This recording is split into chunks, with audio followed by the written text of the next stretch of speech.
Hello, tubers! Good morning, good afternoon, good evening, wherever you are. And thank you for watching Cooper's Thai Adventure.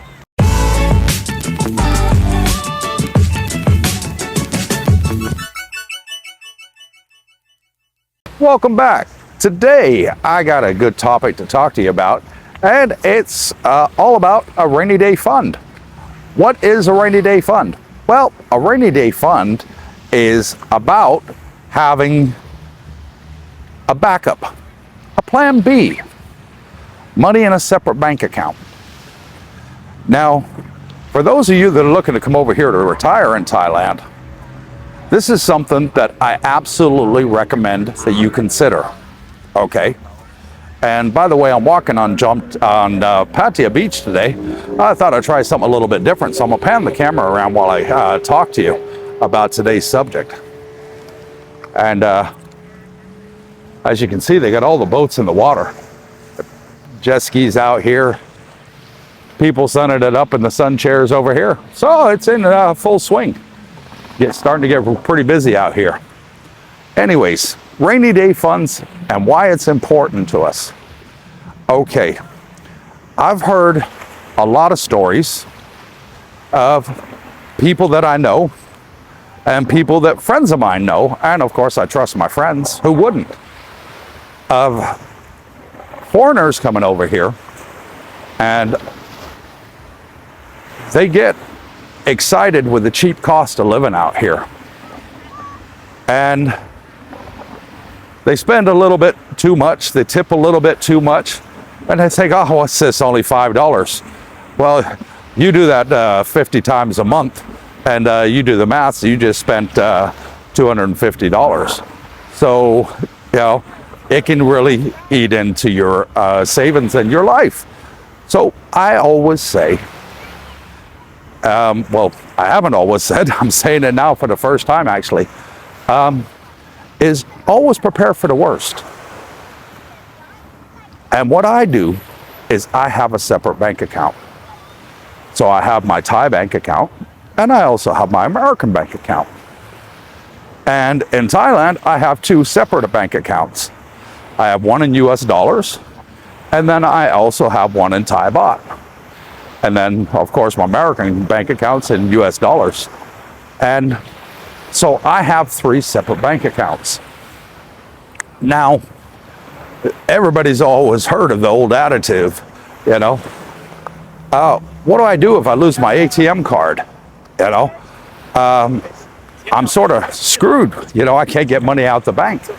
Well, that's why I recommend it. And that's part of one of the reasons why I recommend it, actually. So think about it this way. If you're over here and you only got the one ATM card and you lose it, well, you got no access to your money. And it may take a while for you to convince your bank that you are who you are. And they will, in turn, you know, send you another one. So, I mean, that may take quite a while. So what I've often done is when I travel and I go somewhere on vacation or anything like that, is I like to have two accounts. What do? I have a checking account and a savings account with the same bank, okay?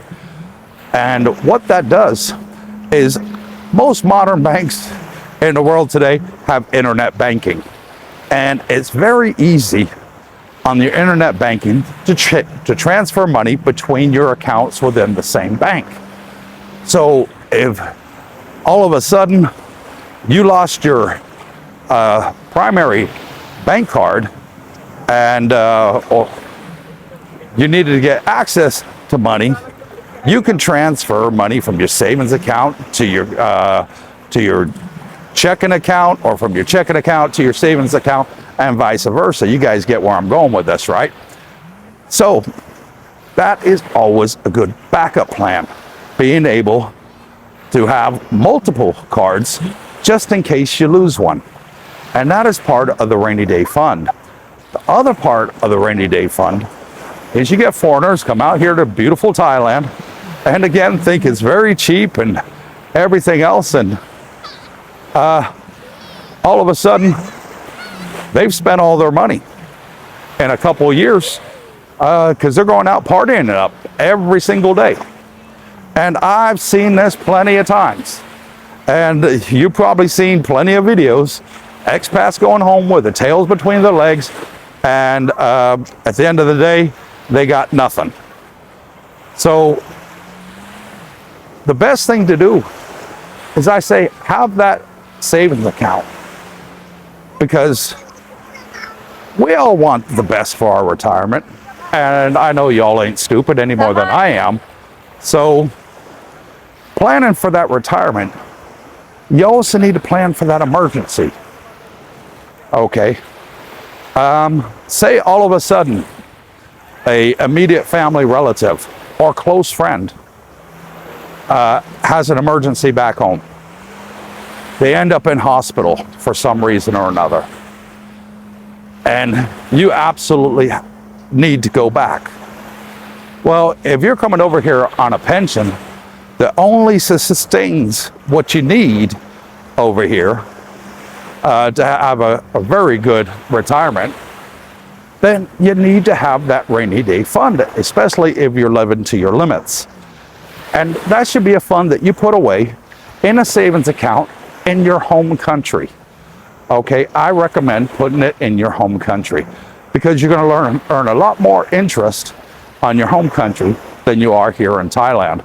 And that's why it's so important to have the rainy day fund. Also, expats out here, they say, oh, I don't want to pay an insurance. I want to self-insure. Okay, great. You can self-insure out here. And what you do is you have a lump sum put away in the bank, couple million baht. Worst case scenario, you know you got it taken care of, and you're good to go. But here's the flip side of the coin. You come out here, you got that savings put aside for your rainy day fund, and emergency happens, you lose your card. How are you going to pay for your bank? How are you going to pay for your hospital? Sorry. You can't, can you? So, again, have those 2 or 3 bank accounts. I swear by it. I've had it for over 20 years. I had 2 bank accounts when I was in the Philippines with my wife, Darlene, and my bank account in the States. Moving to Thailand, I did exactly the same. I had my U.S. bank account and 2 bank accounts in Thailand. Always have a backup. Backups, backups, backups. I can't say it enough, because it is incredibly important. I've seen people that have, problems in life. They go break up here and they're going home with their tail between their legs, like I said, and they have to start over. My God, who wants to start over when you're already retired? You're going to end up sleeping at on your friend's couch. You're going to, have everybody tell you, hey, I told you so.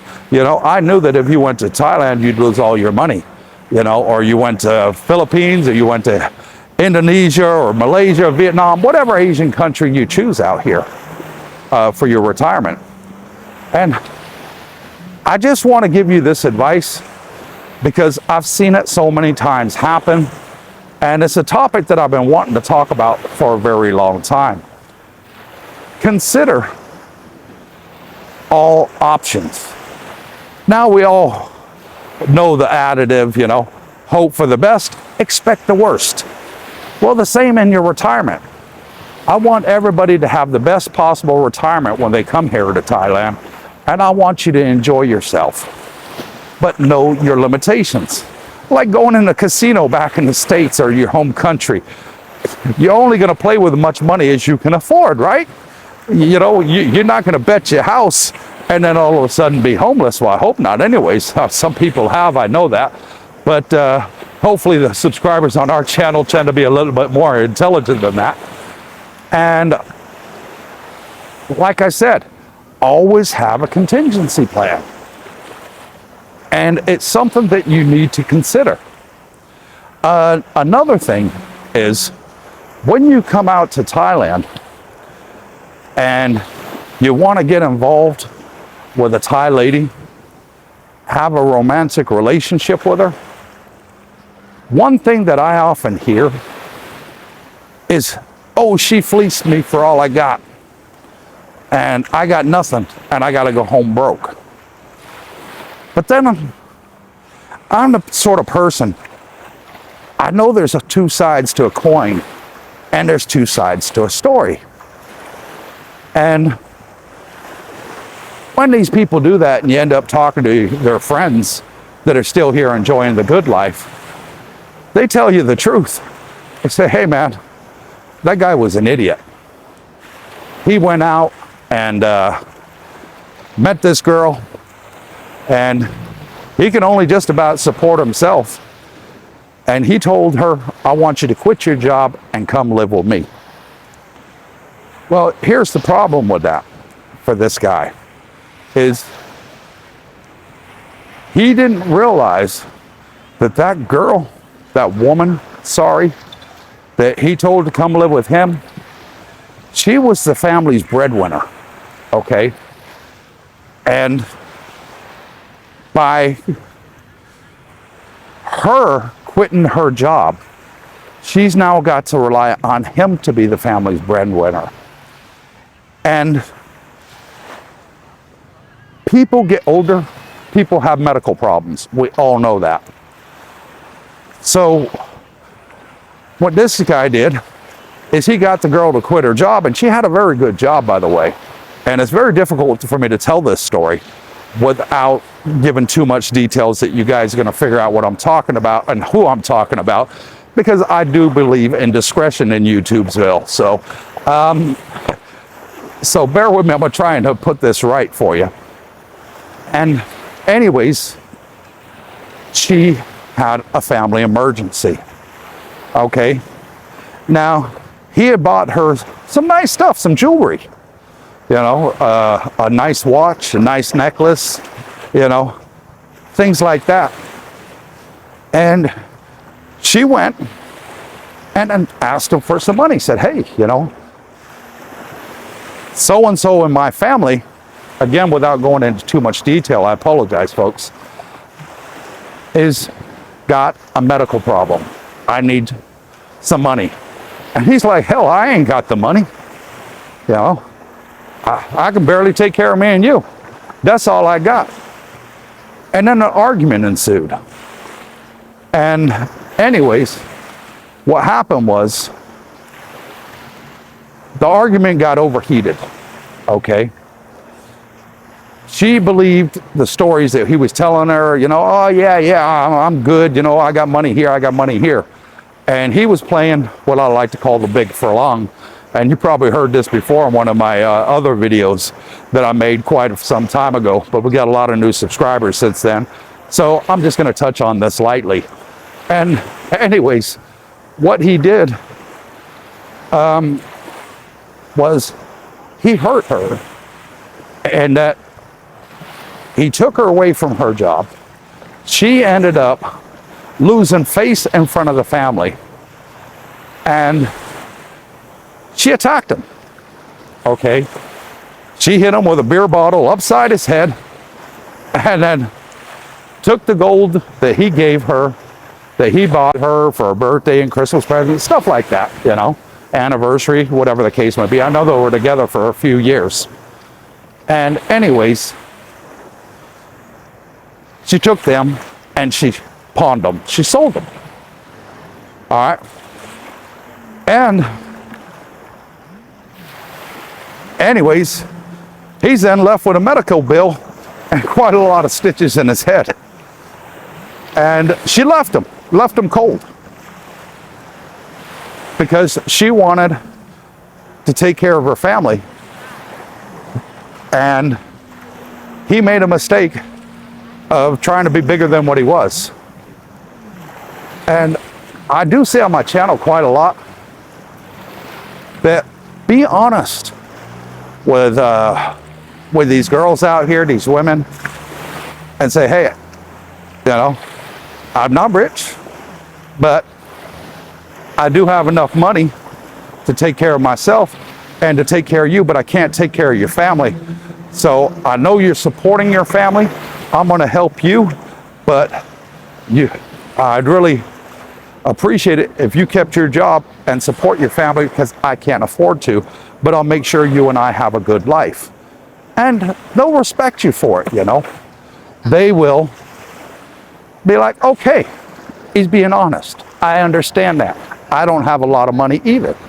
And that's just some of the important things that I wanted to talk to you about today, because this guy here, he ended up going back to the States and said, I'm never going back to Thailand again. You can't trust Thai women. Well, it was his own damn mouth that got him into trouble. And I'm sorry for saying it like this, but on my channel, there ain't no BS. I got to tell it like it is. And in my opinion, he was completely and utterly wrong. Let me know in the comments below whether you think he was wrong too, and what you think also about having that nest egg, that rainy day fund, as they're, you know, very important that you prepare for that, because nobody knows what the future holds. Heck, I don't know if I'm going to live to 70 or I'm going to pass away next year. Nobody knows when our time is up. And you know, so because of medical science, a lot of us are living a heck of a lot longer, you know, because of it. You know, they got medications out that we didn't have 20 years ago, you know, that are helping people. And it's just things that I want you to consider when you come out here. Have a budget in mind, stick to it. Don't go over the budget. Stay within it. Most of the time, and I got to be honest with you, 90% of the time, you're not going to spend your budget, okay? Because everything is just so cheap here. But don't get carried away with the cheapness and then tip and spend more than what you can afford. And then all of a sudden, next month, if you're living month to month on your retirement check, you know, you ain't got enough to pay the bills. So these are all things that you need to consider in life, you know, when coming out here to Thailand. And I know a lot of you are quite mature, but we have had some people come out here, even in our group, and I'm not going to mention any names, that have spent way more than they can afford. And, you know, they'd be like, oh, wow, I really love this condominium. My budget is $15,000 a month, but this place is beautiful. I'm really going to impress the ladies, and I'm going to spend $40,000 a month on this place. And this guy did. Yeah, okay. He got angry at me and said, I'm never going to subscribe to your channel again, blah, blah, blah, blah. And he went home. Well, that's his choice. I said to him on several occasions, hey, keep within your budget, buddy. You know, you're enjoying yourself. I get that, but you're living outside of your means. And he said, don't tell me how to spend my money. And he was quite drunk at the time. I tried speaking to him again when he was sober, and he told me the same thing. Don't tell me how to spend my money. I'm going to live my life the way I want. And then all of a sudden, he's blew through his savings. In a matter of 4 months, he went through over $80,000 trying to treat these girls out here and showing off, and probably going through a midlife crisis. Who knows? But these are just some things you got to consider when you want to retire out here in Thailand. And again, I'm only telling you straight. You know, what I would do if I was you and I wanted to come out here and retire, and it's a beautiful country. It's very cheap. You can live very, very well. Excuse me, jet ski with a banana boat just going past there. They're having the time of their life. Great, good on them. And if you come out here with the right mental attitude, I call it RMA for abbreviation, the right mental attitude, you're going to have a great time. You're going to meet a lot of great people. We got a lot of great subscribers here. And for the most part, I'd say 99% are living within their means, and they're doing really, really well. But we have had a couple of bad apples. And some of you that have been a while on our channel, you know, since the beginning, know who those bad apples are. But again, I'm not going to put their names out here. But these are things that you need to consider. And I'm just going to finish this off showing you how beautiful this is out here. And the sun's about to go down over here over Monkey Island. Actually, that's Koh Larn Island. Sorry, I thought I was in Jomtien. That's Koh Larn Island there. The sun's about to go down. And it's absolutely beautiful out here. In Jomtien or Pattaya, whatever floats your boat, as they like to say. So, thank you so much for watching Cooper's Thai Adventures. Wherever you are, good morning, good afternoon, good evening. I hope that what I had to tell you today, that you'll reflect upon and do the right thing. So from Darlene and I, Cooper, we wish you a good evening and a great weekend ahead. Until next time, stay tuned.